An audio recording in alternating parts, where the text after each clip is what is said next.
I'd like to bring up my next guest. I saw her on the Tim Conway Show, and she is just fabulous. This is her first appearance on The Tonight Show.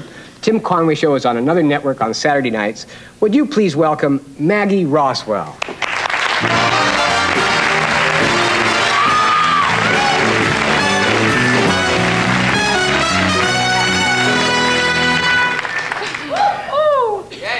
Hi. Hello. This is your first appearance on The Tonight Show. Yes, it's the most exciting, America, it's true. It's the most exciting thing in your entire life. Is it? Yes, in your life? In my life. No, it's great because you have all these people that are telling you what it is. I mean, I've talked to other people, television people and stars and people that go on, they say, well, it's the most terrifying moment of your life. And you're going, oh! And then I had everybody that I knew in next door neighbors and all these people saying, say my name, say hello. You're going, yeah. Plus I've got all these people that I'm like doing noses for Chicago, and they say just kind of clear your throat for New York, and just so you'll know it's me. Of course I couldn't do one thing for one person, so everybody's gonna go, the girl had a tick. Well, tomorrow people will say to you, why didn't you mention my name? And yes. they do a lot of that. Yeah, oh, I'm sure. Because especially with all the people that, next door neighbors and people on the Conway Show, though, today were hysterical. Like in rehearsal, and they're all sitting there going, hey, tonight, and Tim, You Tim. work with Tim today? Yes, we had a wonderful day. Today we did a sketch where I play a queen bee and Tim plays a drone. Picture this if you will. Okay, I'm the queen bee and he's the drone, and he knows that once he makes love to me, that they're going to snap his head off. So, as the queen bees do to the drone. Yes. So he's like running around and getting crazed. And we have this other thing that we're going to do, I guess it's coming up on the show this week, where we do a takeoff of Dallas, which is like... Oh, does Tim play JR? He plays B.O. is the name of the character that he plays.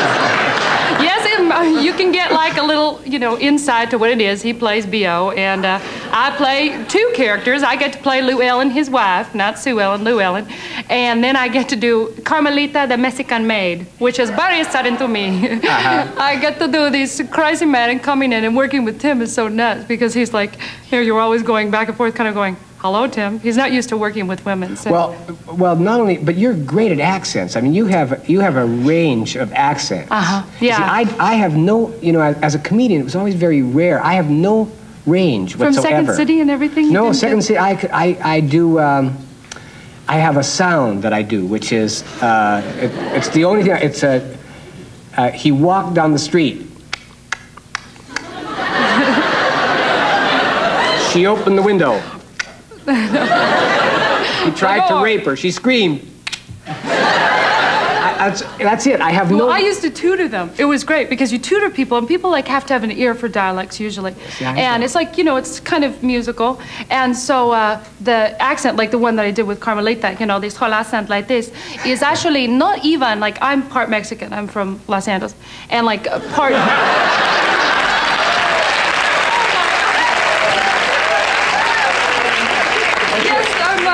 I thought of you as New York for some reason. People do, because I'm, like at the hyper energy, plus people are always going, no. You're a Jewish girl from New York. No, I'm a Catholic girl from Los Angeles. It's like, and it's a melting pot, so I have all these accents.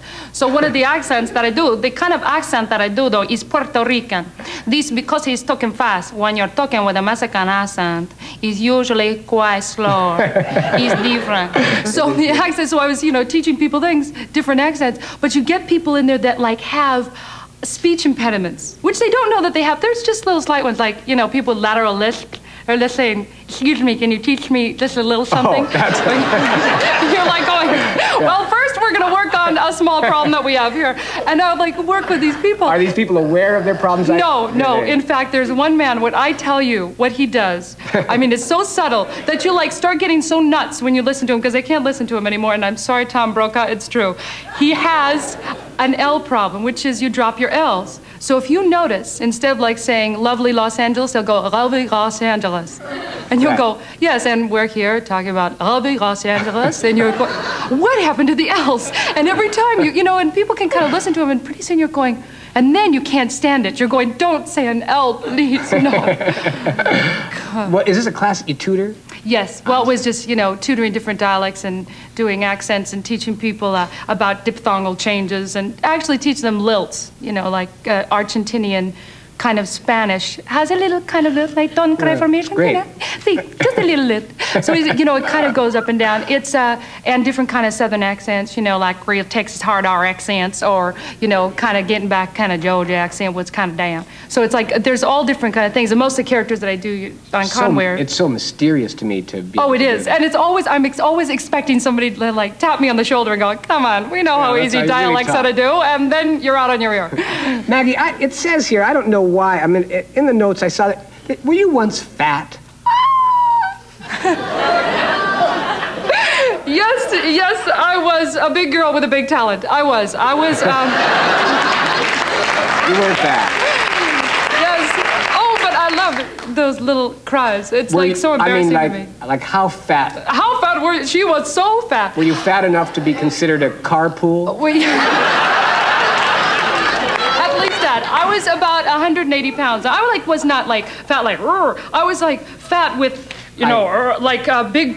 Queen size. Yes, queen size. So when I first started on all the things in the business, I would always be getting the parts as the best friend, you know. Oh, she's the best friend. And still, they would always go, her face is a little too attractive. Now, picture this girl. I still have a Love American style that haunts me, running around, where I have like white knee socks on and plaid and all these things. I'm just like, and I'm just like huge. And when it haunts you, when you have people that are coming and saying, your Love American style is going to be on, like, hide. Because now it's like slimming down. But it was hard to, most of the time, get, you know, like jobs in the industry. You know, when I was first starting, I was getting all these bizarro jobs. The best friend job. See, I have things that come back. I did an Odd Couple once with my hair real long and rebellious. And, you know, kind of like a Bobby Goldsboro look. Oh, which is all right on Bobby, but it looks real silly on me. Yes. And it comes up all the time. Oh, and you have, and especially now, you know, when they're running all these things, you're just like going, and so I was getting, I got jobs, great jobs. I got a job in a mortuary. Because I was studying stand-up comedy and doing all sorts of comedy things, and I didn't really want to work with the public. So I decided to kind of get a job with the dead public. No, and so I would like, most of the time I worked there, it was wonderful. I was like working there for, you know, a couple of years. I think, it's the music coming on. We have to take a break. We'll be right back. Maggie Roswell, Tim Woods.